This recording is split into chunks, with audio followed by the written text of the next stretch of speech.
I never thought I'd be the guy writing about how his wife cheated on him, but here I am. My name's Mike, and I was married to Lisa for about 5 years before everything fell apart. We seemed like a normal couple, or at least I thought so. She was fiery, a bit bitchy, always quick to lie when she felt cornered, but I figured that was just her attitude. She knew how to throw a tantrum and get her way, but I loved her, or at least I thought I did. Things started to feel off around the 6-month mark before I found out what was really going on. Lisa had always been the kind of woman who liked her independence, but she also liked her attention. We had a good life, 2 kids, a decent house, a steady job for me. I was in the army for 10 years before transitioning into civilian life, which meant I was gone a lot, but I was always proud of what I did. During those years, Lisa would sometimes get a little too friendly with her girlfriends or flirt with guys at work, but I brushed it off as her being just herself. Still, I started to notice small things. Her phone was always hidden, she seemed more distant when I was home, and her mood swings got worse. Nothing concrete, just gut feelings. Then came the night everything changed. I was supposed to be on a late shift, but I got home early because I wasn't feeling well. When I unlocked the door, I immediately sensed something was wrong. The house was too quiet, which was odd because Lisa was usually yelling at the kids or watching TV. I called out her name, but no response. As I stepped into the bedroom, I saw her phone lying on the bed, buzzing nonstop. Normally, she'd ignore her phone when I was around, but this time she wasn't even trying to hide it. I saw a message from someone named Jake, and my stomach clenched. The message was provocative, something about meeting up after she put the kids to bed and a suggestive emoji. I froze, feeling like I'd been punched in the gut. My mind was racing. Who the hell was Jake? I knew a few Jakes, but this one sounded different. I started digging through her messages. And that's when I found out. There were dozens of texts, flirty, intimate, downright explicit. It wasn't just a fling, it was a full-blown affair. The worst part, I noticed they'd been sneaking around for months. I saw pictures of her and him sneaking into some hotel, her in lingerie, him looking like he was about to lose his mind. It was all there, right in black and white. I felt every ounce of my world crumble in that instant. I wanted to scream, to yell, to shake her, but I just stood there, frozen, feeling the cold realization that everything I believed in was a lie. I didn't confront her that night. I just took her phone, put everything back where I found it, and left the house. I stayed up all night trying to process what I'd seen. I was furious, devastated, like I'd been punched in the chest repeatedly. I kept asking myself how she could do this, how she could lie to my face for so long, especially knowing how much I'd sacrificed for this family. She always told me she loved me, that I was her everything, and yet she was screwing around with Jake, the guy who stayed with us while he was transitioning from army duty to civilian life. That bastard stayed in our guest room and she was in his bed. I couldn't believe it. And the worst part, she had the nerve to lie when I finally confronted her. When I finally sat her down the next day, she looked me straight in the eyes with that bitchy smirk and said she was just friends with Jake, that I was overreacting, and that I didn't understand how women could be friendly with guys. She told me I was paranoid, jealous, that I was imagining things, that she'd never cheat on me. But I knew better. I saw the texts. I saw the photos. I knew she was lying. And still, she kept insisting it was nothing, just a stupid mistake, that she didn't mean for it to happen. That's when I felt the first real wave of betrayal hit me, like I'd been punched again, only this time in the soul. All I could think about was how she lied so easily, how she threw away everything we built, just for some guy's attention. I felt anger rising, but also this deep sadness. It was like my entire world had flipped upside down in one night. I kept replaying everything she'd said, trying to find a reason, but there was none. Just a woman I thought I knew, who was willing to cheat, lie, and betray me all at once. I didn't sleep that night. Instead, I sat there, staring at the ceiling, feeling the weight of what I'd just learned. The trust I had in her was shattered, and I couldn't decide whether I wanted to scream, cry, or just walk out and never look back.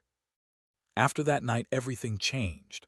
I couldn't look at Lisa the same way anymore. The woman I thought I knew, the woman I loved, suddenly seemed like a stranger, someone who lied, cheated, and betrayed me so easily. I felt a mix of anger, betrayal, and pure heartbreak. The worst part was the way she acted after I confronted her, that bitchy, dismissive attitude. She told me I was overreacting, that I was jealous and paranoid, and that I didn't understand her. As if her lying was justified because she was feeling lonely or some bullshit like that. I knew I had to do something, but I didn't even know what. Do I just pack up and leave? Do I forgive her and pretend it didn't happen? The pain was so raw that I couldn't think straight. For days, I just stayed in my head going over everything. I couldn't even sleep. Every time I closed my eyes, I saw her in bed with Jake, her lying to my face, her sneaking around like I was some fool. I felt like I'd been hit by a truck. I couldn't eat. I couldn't focus. My mind kept circling back to the betrayal, to the fact that she'd lied to me for so long, and to the fact that she'd been with my army buddy, Jake, who was supposed to be a friend, someone I trusted. While I was trying to process everything, I started noticing more signs.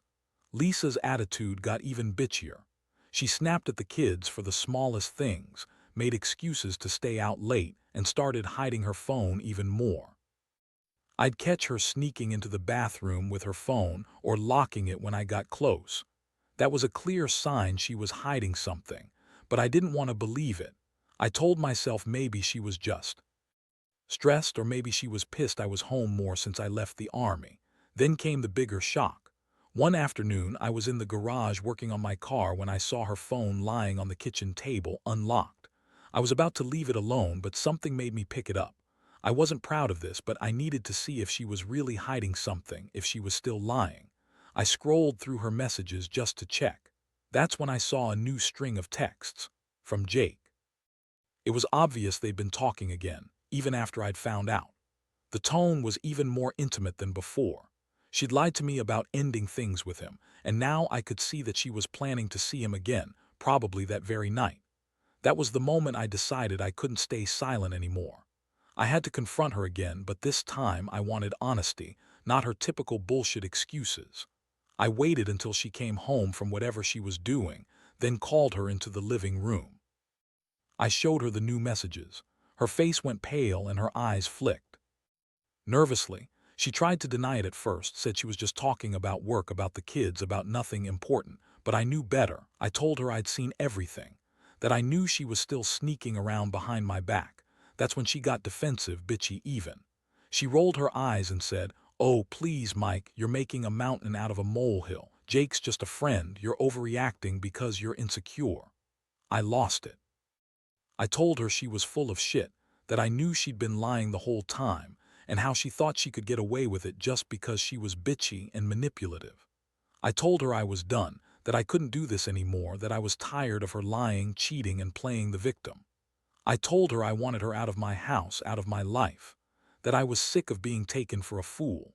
She continued to act like she didn't care, throwing her head back, acting like she was above it all. She said I was being paranoid, that Jake was just a friend and she'd never cheat on me, that I was the one who didn't understand women. That's when I realized how much she hated to accept responsibility. She blamed me for everything, called me insecure, said I was just jealous because she still looked good and got attention. That was just her typical way of shifting blame. I felt my chest tight and my jaw clenched because I couldn't believe she was so calm, so dismissive, even after I'd shown her I knew she'd been lying.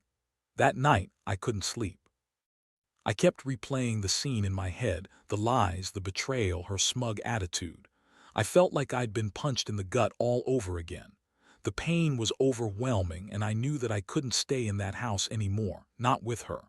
I realized I had to make a decision, but I was more confused than ever. Do I fight for this marriage? Do I try to forgive her? Or do I cut my losses and walk away? Every part of me said to just leave, that I deserved better than a wife who lied, cheated, and treated me like a fool. But I also felt guilty, like I'd failed somehow, like I was giving up on the woman I once loved, even though she betrayed me in the worst way possible. All I knew was that I had to do something, or I'd be stuck in this hell forever. I couldn't keep pretending everything was fine when I knew deep down it was. I had to find a way to protect myself, to rebuild my life, even if it meant starting over from nothing.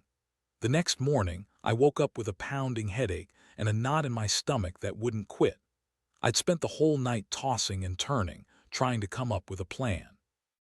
I knew I couldn't stay in that house with her anymore, not after what I'd seen and what I knew.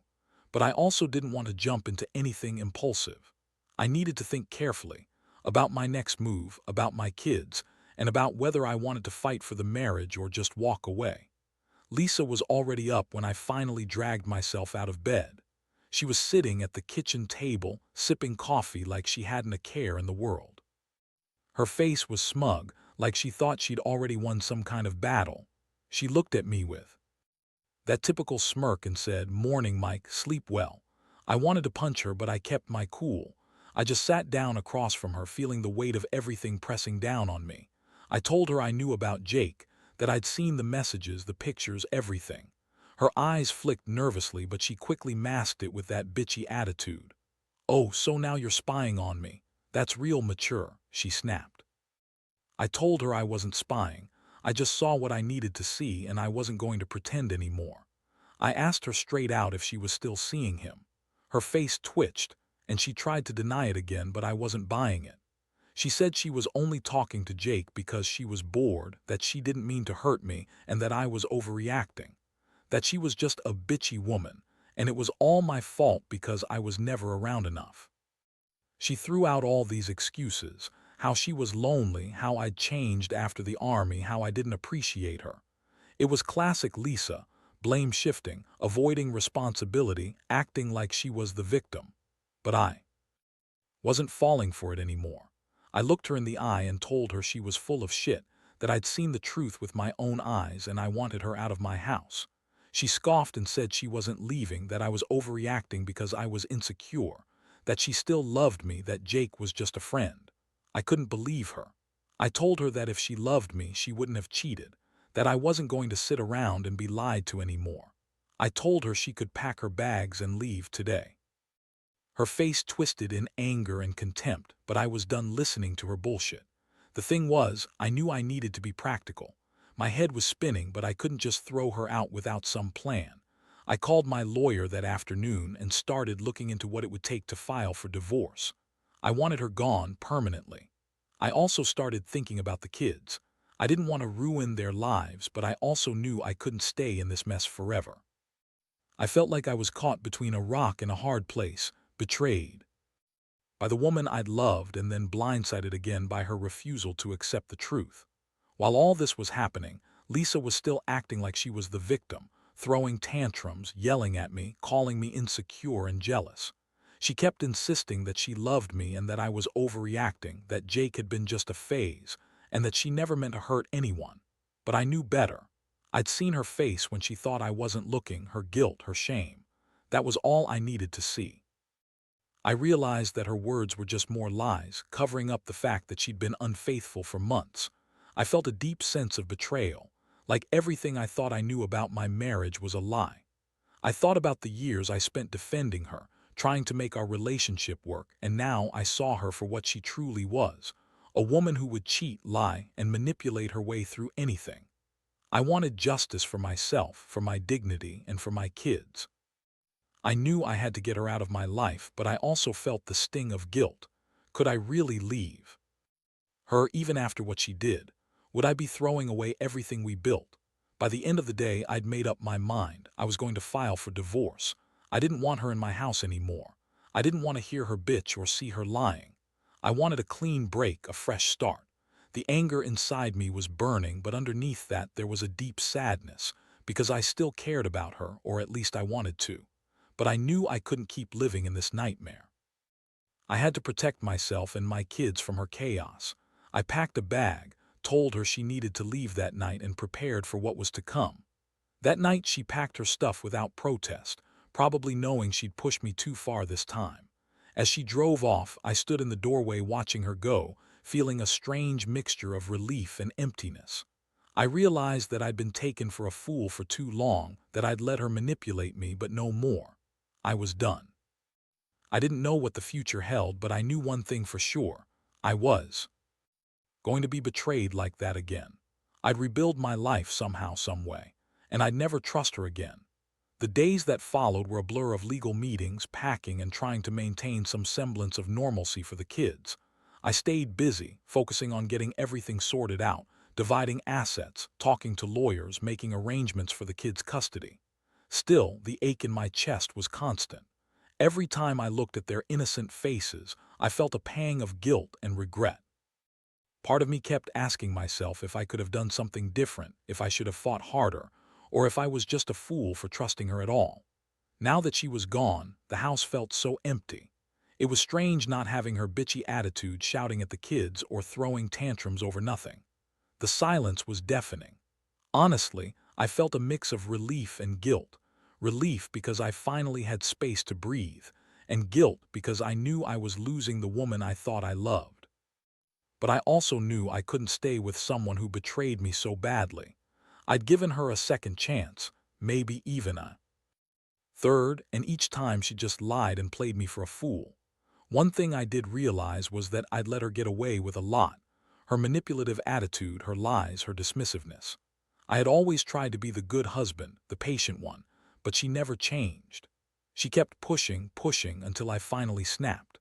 That's when I saw clearly how much she hated being held accountable, how she threw temper tantrums when things didn't go her way, and how she always spun her web of lies. I felt stupid for not seeing it sooner, but I also felt angry, mad at myself for trusting her for so long. During this period, I also started reconnecting with old friends, some army buddies, and even reaching out to a counselor.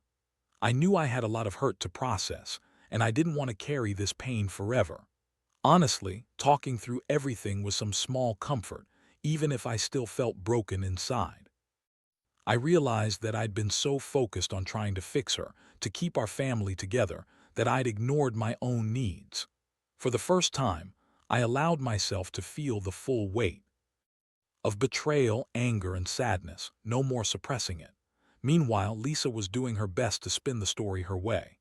She called the house, sent texts claiming she was sorry, that she loved me, and that she wanted to get back together. But I saw through that bullshit.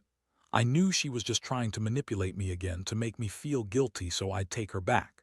She wanted to pretend everything was fine, that she was the victim, and that I was overreacting. But I wasn't falling for it anymore.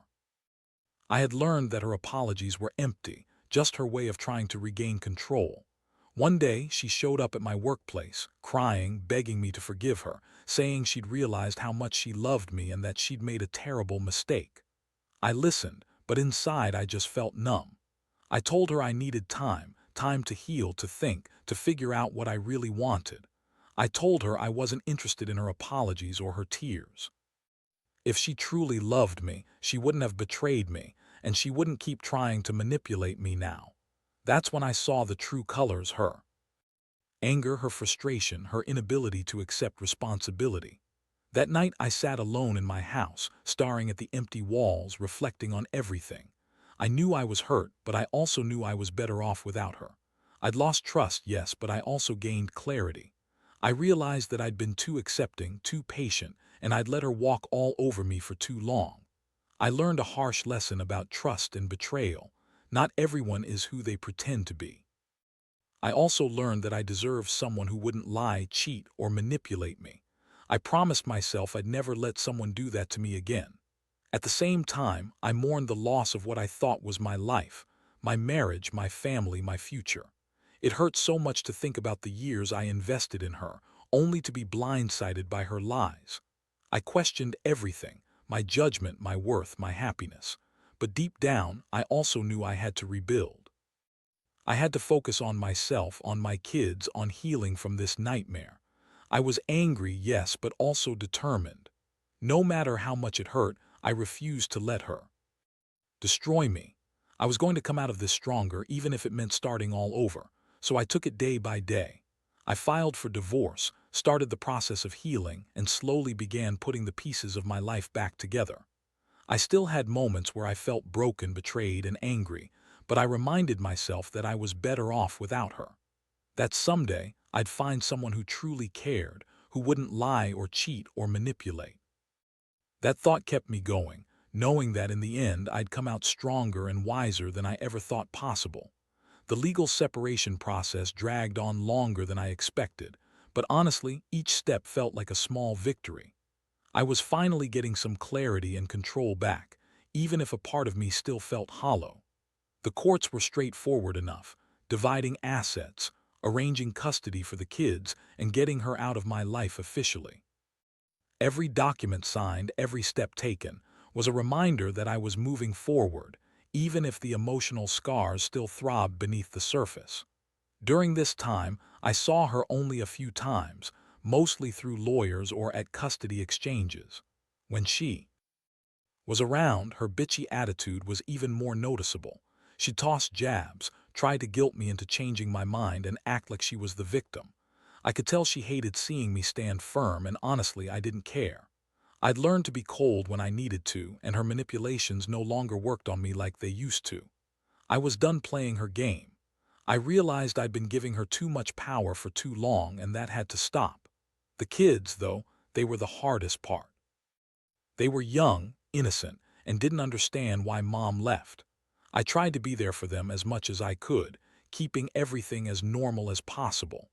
I made a point to never badmouth Lisa in front of them, but also didn't pretend she was perfect. I wanted them to see the truth that even adults mess up, but I also didn't want to ruin their image of her entirely. It was a delicate balance. I knew I had to shield them from the worst of it, but I also knew that they needed to understand that their parents' relationship was over. Over the next few weeks, I threw myself into work, the kids, and trying to rebuild my life. I reconnected with some old friends, army buddies who knew exactly what I was going through, and I started going to therapy. It helped. Talking about everything, how betrayed I felt, how angry I was, and how lost I was, gave me some perspective. I realized I'd been holding onto hope for too long, hoping she'd change, hoping things would get better. But they hadn't, and I finally accepted that I had to let go. One particularly bitter afternoon, Lisa called again, trying to rehash old arguments, claiming she was the victim, that I was overreacting, and that Jake was just a friend. I told her plainly I didn't want to hear it anymore. I was done. That I didn't want her calling me, texting me, or trying to manipulate me with her tears. If she truly cared, she'd respect my distance and stop trying to pull me back into her web. She huffed and hung up, and for the first time in a long while, I felt a flicker of power, like I was finally taking control of my life. The biggest realization I had during this period was that I'd wasted too much time chasing something that was never real. I'd loved her, or at least I thought I did, but her actions proved otherwise. I learned that people can hide who they really are behind a mask, and betrayal often comes in the guise of love. It hurt to admit I'd been so blind, but it also freed me. I was finally beginning to see my worth again, and that was the most important thing.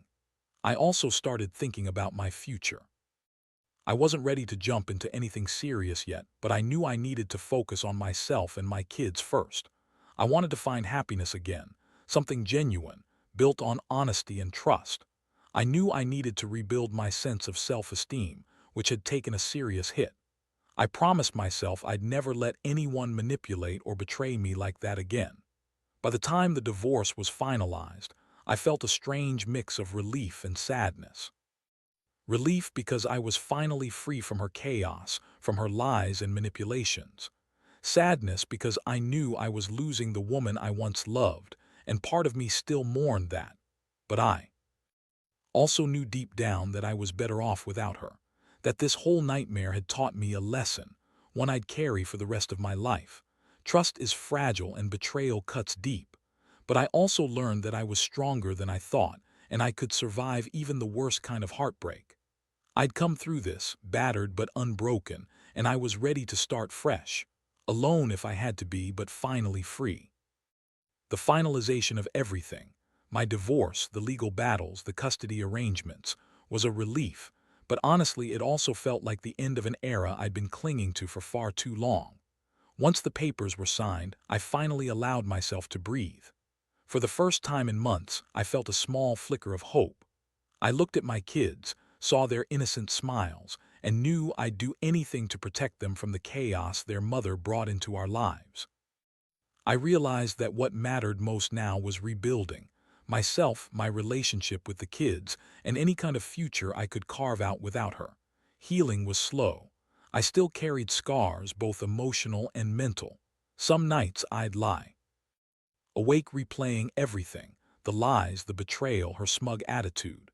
But over time, those memories lost some of their power. It was like peeling off layers of anger and pain, revealing a stronger, wiser version of myself underneath. I stopped obsessing over her, stopped checking her social media or wondering if she'd finally see the truth. I finally let go of the obsession and guilt, accepting that I'd done everything I could, and sometimes that wasn't enough. I learned that trust, once shattered, doesn't just come back overnight. It's a slow process of rebuilding, first in myself, then in my outlook on relationships. I started focusing on my own happiness, rediscovering passions I'd put aside, working out, reading, reconnecting with old friends. I even started dating again, cautiously but with a new mindset. No more blind trust.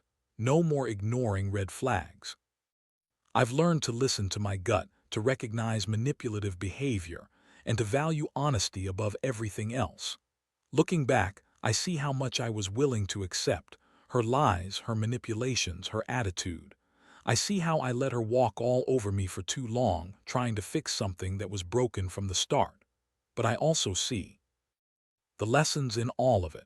I learned to stand up for myself, to value my own well-being, and to recognize who really deserves my trust. That's the biggest takeaway. Never let someone take your kindness for weakness. Never ignore your instincts. And never stay in a toxic situation just because you're scared of being alone. It hurt to realize I'd been played, lied to, and manipulated, but in the end, I'm grateful. Grateful I found the strength to walk away, to rebuild, and to move on. I want others to know that even when betrayal cuts deep, life can still go on. That pain, as intense as it is, can serve as a catalyst for growth. That you can come out the other side stronger and wiser, even if it feels like you're drowning in heartbreak now. My advice to anyone in a similar situation: trust yourself. Watch for the signs. Don't let anyone manipulate your love or your trust. And if you find yourself betrayed, don't be afraid to walk away. It's better to be alone than to stay with someone who doesn't value you. Because in the end, your happiness and your dignity are what matter most. You deserve honesty, respect, and loyalty always. And no matter how dark things seem now, there's always a way to heal, to rebuild, and to find happiness again.